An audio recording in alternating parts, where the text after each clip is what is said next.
주님께서 여러분과 함께 마테오가 전한 거룩한 복음입니다.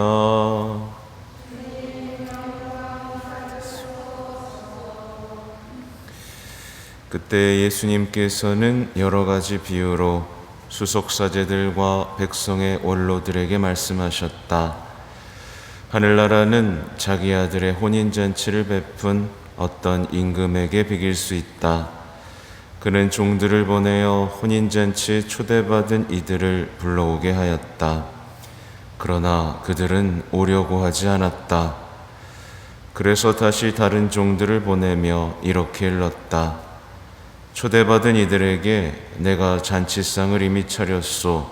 황소와 살진 짐승을 잡고 모든 준비를 마쳤으니 어서 혼인잔치에 오시오 하고 말하여라. 그러나 그들은 아랑곳하지 않고 어떤 자는 밭으로 가고 어떤 자는 장사하러 갔다. 그리고 나머지 사람들은 종들을 붙잡아 때리고 죽였다. 임금은 진노하였다. 그래서 군대를 보내어 그 살인자들을 없애고 그들의 고을을 불살라 버렸다. 그러고 나서 종들에게 말하였다. 혼인잔치는 준비되었는데 초대받은 자들은 마땅하지 않구나. 그러니 고을 어기로 가서 아무나 만나는 대로 잔치에 불러오너라. 그래서 그 종들은 거리에 나가 악한 사람, 선한 사람 할 것 없이 만나는 대로 데려왔다.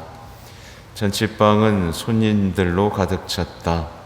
임금이 손님들을 둘러보려고 들어왔다가 혼인 예복을 입지 않은 사람 하나를 보고 친구여, 그대는 혼인 예복도 갖추지 않고 어떻게 여기 들어왔나 하고 물으니 그는 아무 말도 하지 못하였다. 그러자 임금이 하인들에게 말하였다. 이자의 손과 발을 묶어서 바깥 어둠 속으로 내던져 버려라. 거기에서 울며 이를 갈 것이다. 사실 부르심을 받은 이들은 많지만 선택된 이들은 적다. 주님의 말씀입니다.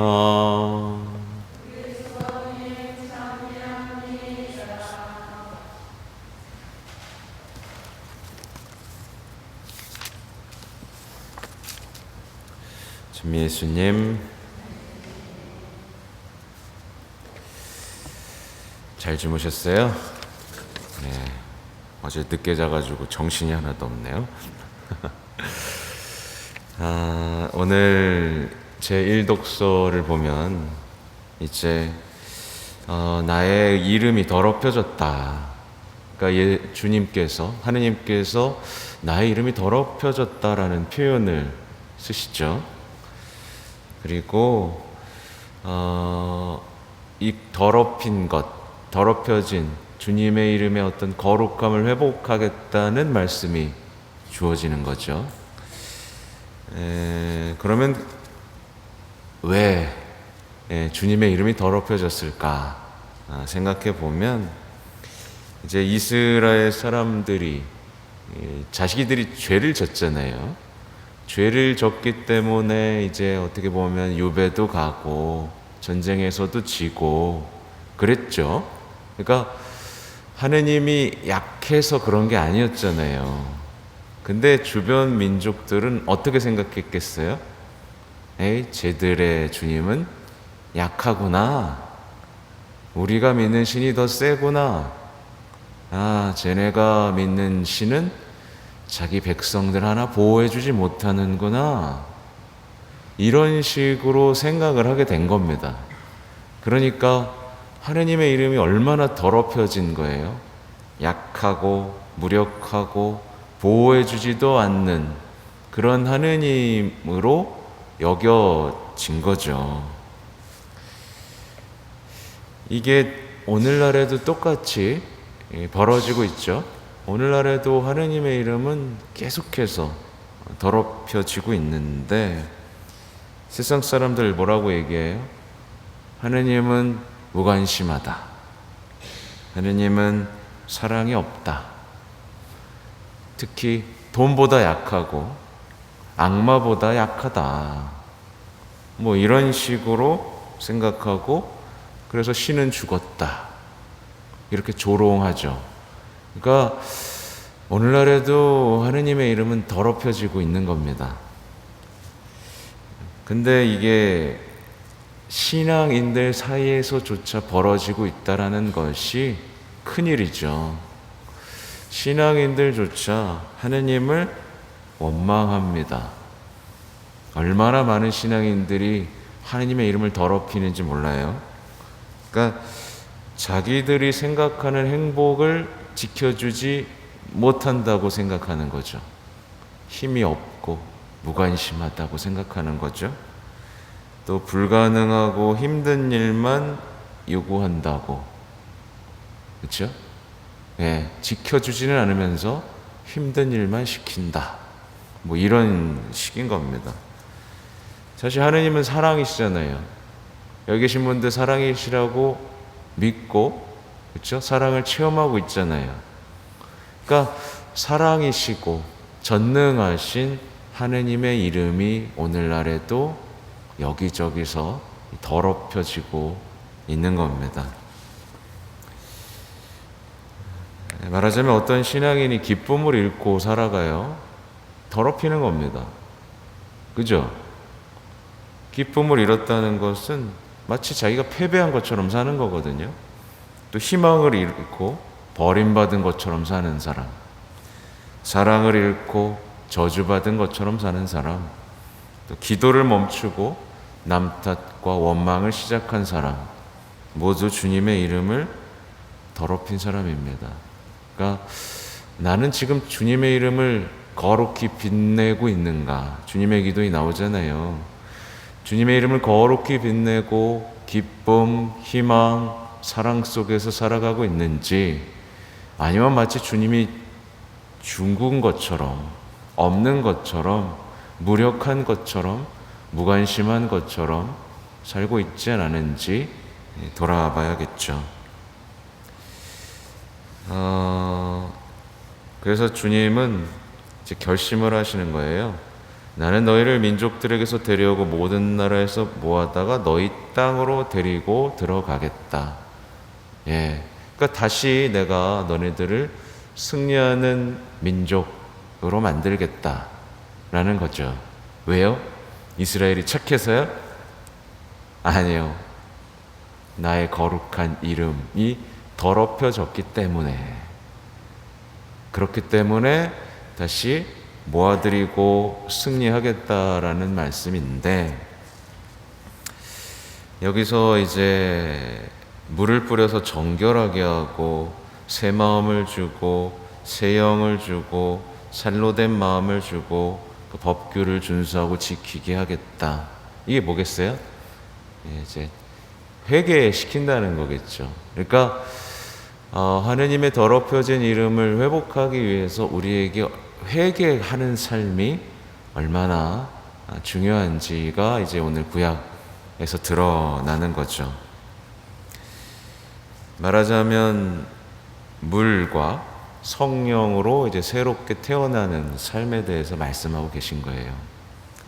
그러니까 우리가 세례받고 영 안에서 사는 삶, 이게 곧 하느님의 이름을 빛내는 삶이라는 것을 이제 알게 되는 거죠. 근데 또 어때요? 세례받지 않은 것처럼 살아갑니다. 세례가 뭔지도 모르고 살아가는 거예요. 세례를 받았다는 건 어떻게 보면 세상에서 죽었고 마귀를 끊었고 계약을 맺었고 약속의 땅으로 가는 사람들이잖아요. 너무나 명확한 우리의 정체성을 잃어가고 있는 겁니다. 약속의 땅을 향해 가야 되는데 자꾸만 자신의 삶에서의 안락함과, 그렇죠? 뭐 완전히 상관없는 삶을 살고 있는 거예요. 또 성령을 모르는 사람들처럼 사는 거죠. 예, 마치 성령을 받지 않은 사람들처럼. 그러니까 영원한 생명, 약속의 땅이 그 사람의 삶에서 사라진 경우가 너무나 많죠. 그죠? 아무튼 이어지는 화답송의 내용은 무엇으로 주님께서 우리를 정결하게 하시는지 보여주시죠. 우리 연도 때 많이 하는 이 말씀인데 여기서 영이라는 말이 많이 나옵니다. 굳건한 영을 새롭게 하소서, 순종의 영으로 저를 받쳐주소서. 하나님께 드린 제물은 부서진 영, 부서지고 뉘우치는 마음을 하나님 당신은 업신여기지 않으시나이다.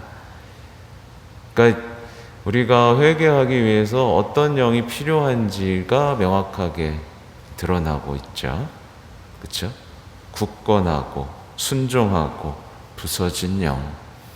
그래서 하나님께 의탁하는 사람 필요합니다.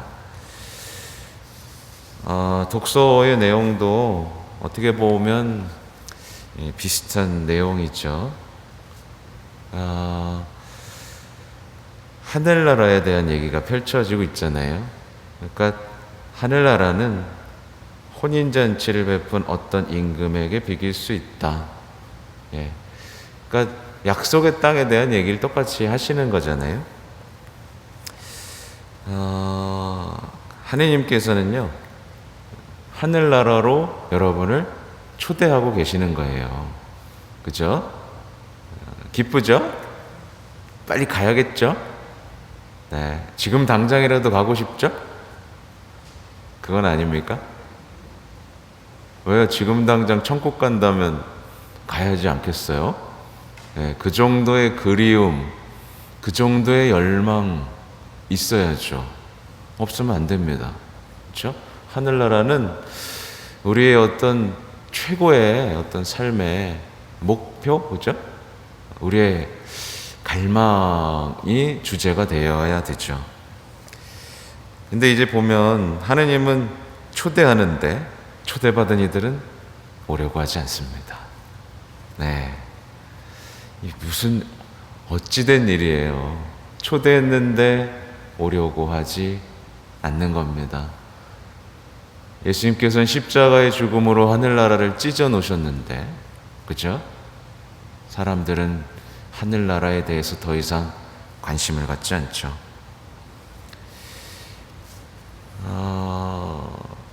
냉담하는 사람들에게서 찾아볼 수 있는 건 확실합니다. 하늘나라에 대한 그리움이 없어요. 네, 그게 사라진 겁니다. 약속의 땅에 대한 생각이 전혀 없는 거예요. 아까 말씀드렸지만 자신이 계약을 맺었고 당시 자기가 약속의 땅으로 향하는 민족이라는 정체성이 사라진 사람들 너무나 많죠. 네. 그래서 이 미사도 사실은 혼인잔치잖아요. 어떻게 보면 하늘나라를 미리 체험하는 거고 죄의 용서의 잔치, 그죠? 영원한 생명을 주는 하느님의 어린 양의 잔치인데 더 이상 이제 기뻐하지 않는 사람들이 많죠. 네. 미사도 겨우겨우 오고 와서도 맨 뒷자리에 앉아서, 그죠? 이게 기쁜 건지 안 기쁜 건지 모른 채 미사 드리는 분들 되게 많죠. 또 하늘나라에 대해서 이제 궁금해하지 않는 분들도 굉장히 많아졌습니다. 하늘나라에 대해서 묻지도 않고 궁금해하지도 않고, 당연히 하늘나라를 향한 영적인 여정에서는 뭐가 필요해요? 항상 이스라엘 민족들처럼 영적인 전쟁이 반드시 동반되어야 되죠. 영적인 전쟁을 통해서 많은 우상을 부숴버리고, 그죠? 많은 영적인 전쟁에서 악과 승리하는 가운데 약속의 땅에 들어가는 건데, 그러니까 약속의 땅에 대한 관심도 없고 자기가 뭔지도 모르니까 영적인 전쟁도 멈춰버리고, 그러니까 어떻게 되겠어요? 네. 그냥 땅의 기쁨을 바라보면서 패배하는 삶을 살 수밖에 없죠. 이게 그들의 지금 현실인데, 그걸 자신들은 기쁨이라고 여기죠. 이게 오늘 나오죠. 내가 잔치상을 이미 차렸어. 황소와 살찐 짐승을 잡고 모든 준비를 마쳤으니 어서 혼인잔치에 오시오. 주님의 완벽한 희생제사로 하느님 나라가 준비되어 있는데도 보세요. 밭으로 가고 장사하러 가고 종들을 죽이죠. 그러니까 땅의 기쁨에서 어떻게 보면 저주받은, 패배하는, 조롱하는 하느님을 삶을 선택하는 겁니다. 굉장히 끔찍한 거죠. 끔찍합니다. 근데 보면 이제 임금님, 하느님은요, 포기를 하지 않으세요. 포기를 하지 않으십니다. 그 전에 이제 고을을 불살라 버렸다. 이건 또 하나의 어떤 그들의 죄 때문에 벌어지는 일이죠. 실제로도 벌어진 일이고요. 아무튼 혼인잔치는 준비됐는데 초대받은 이들이 마땅하지 않다고 해서 주님은 포기하지 않고 고을 어기까지 갑니다. 그래서 만나는 대로 악한 사람이든 선한 사람이든 이제 구원의 길이 열린 거예요. 그죠? 하늘나라의 초대가 모든 사람에게 활짝 열린 어떤 자비의 풍요로움이 오늘 보여지고 있죠. 그래서 어쨌든 여차저차 잔치가 벌어졌죠. 잔치가 벌어졌고 손님들로 가득 찼다. 가득 찼다 라고 말하는데 이제 임금님이 들어옵니다. 근데 이제 혼인 예복을 입지 않은 사람이 있는 거예요. 그랬더니 이제 무섭게 말씀하시죠. 친구여, 그대는 혼인 예복도 갖추지 않고 어떻게 여기 들어왔나? 그리고 그가 어떻게 되는 거죠? 말하자면 어둠 속으로, 뭐겠어요? 영원한 죽음이겠죠? 영원한 멸망이겠죠? 우리가 그토록 싫어하고 없기를 바라는 지옥이겠죠? 그죠? 혼인 예복, 미사에 참석하는 이들의 옷을 보면 그가 주님을 경외하는 사람인지 아닌지를 알 수 있습니다. 그쵸? 여기는 별로 그런 일이 없는데 제가 자주 말씀드리죠. 등산복 입고 오시는 분들, 그러니까 시장 가는 차림하고 성전 오는 차림하고 같으면 되겠어요? 안 되겠어요? 같으신가 봅니다. 주님이 초대해 주신 자리인데, 그죠? 주님과의 만남의 자리인데 어디 놀러 가는 복장과 같으면 안 되겠죠. 그게 하느님에 대한 경외입니다. 그렇죠? 안타깝지만 요즘에 그런 경외심이 다 사라지고 있죠. 그럼 경외심이 없더라도 살아가는 사람을 만나려면 어떻게 입고 와야 되겠어요? 제일 잘 갖춰 입어야겠죠. 그죠? 그러니까 옷을 보면 그 사람이 주님을 사랑하는 사람인지 아니면 무관심하고 자기만 아는 사람인지를 알 수 있습니다. 기쁘게 응답한 사람인지 억지로 끌려온 사람인지는 그의 복장을 보면 알 수 있죠. 그게 최소한 우리를 표현하는 방법이니까요. 조금 더 이제 영적으로 오늘 복음에 더 집중해 보면 초대를 받았으면 당연히 입어야 되는 옷은 당연히 뭐겠어요? 당연히 회개라는 옷입니다. 당연히 회개라는 옷을 입어야만 하는 거죠. 근데 이 사람 왜 안 입었을까요? 밖에서 거저 나눠줬을 텐데, 그죠? 왜 안 입었을까요? 자신의 옷으로 충분하다고 생각했기 때문에 그랬던 겁니다. 말하자면 신앙인은요, 자신의 의로움으로는 혼인잔치에서 기쁨을 누릴 수 없죠. 그죠? 뭘 입어야 돼요? 주 예수 그리스도를 입어야만 하는 겁니다. 예. 자신의 의롭다고 하는 사람들은 혼인잔치에서 크게 이제 어떻게 되는 거예요? 크게 심판받게 되는 겁니다. 좀 더 풀어 말하면 자신의 공로를 입는 게 아니라, 우리가 하는 공로는 소용이 없어요, 별로. 그죠? 자신의 공로를 입는 게 아니라 거저 주시는 자비를 입어야 된다는 말씀을 지금 드리는 거예요. 예. 성체도 마찬가지죠. 준비되지 않은 사람에게 성체는 영원한 생명, 천상의 양식이 아니라 뭐예요? 심판과 책벌이 되지 않게 하시고 라고 하잖아요. 회개하지 않는 영혼에게는 성체도 심판과 책벌이 되는 것처럼 비슷합니다.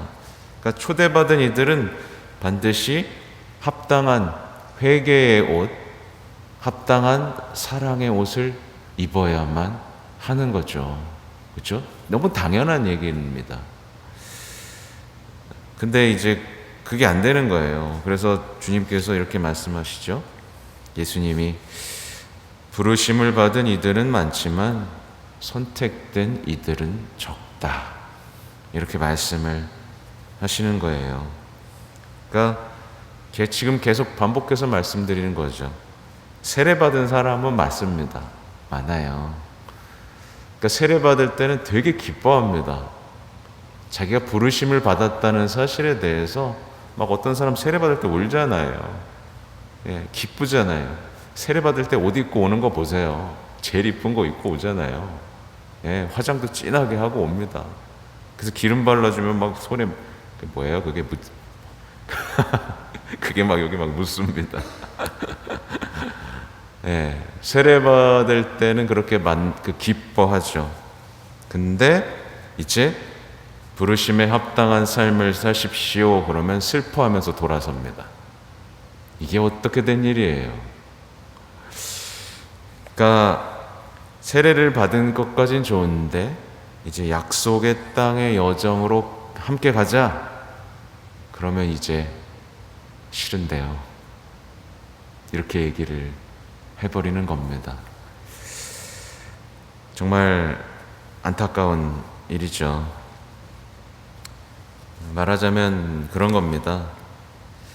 야곱과 에사우에 제가 한번 말씀드린 적 있잖아요. 세상의 기쁨 때문에, 그 불콩죽 하나 때문에 천상의 기쁨을 팔아넘기는 거죠.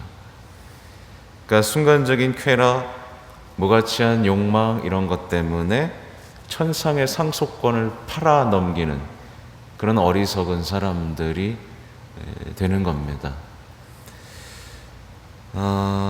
여러분은 부르심을 받았고 응답을 했고 선택을 받아야겠죠. 그죠? 이거보다 중요한 일은 없습니다. 그냥 또 다른 묵상을 해보면 혼인잔치에서 성모님과 있던 이들 어땠어요? 예, 보이지 않는 주인공으로서 혼인잔치를 기쁘게 만들었죠. 그러니까 그 혼인잔치에서 기쁨을 누리는 사람들이 되셔야 합니다. 이 초대는 정말 값진 초대고 하느님의 피로 주어진 정말 값비싼 초대장입니다. 근데 정말 이 가치 없는 것처럼 버려지고 있는 오늘날의 현실에서 여러분들은 선택된 이들로서의 기쁨을 누리셔야겠죠. 아무튼 예복 잘 갖춰 입고 마지막 그 날을 잘 준비하시는 여러분이 되시면 좋겠습니다. 아멘.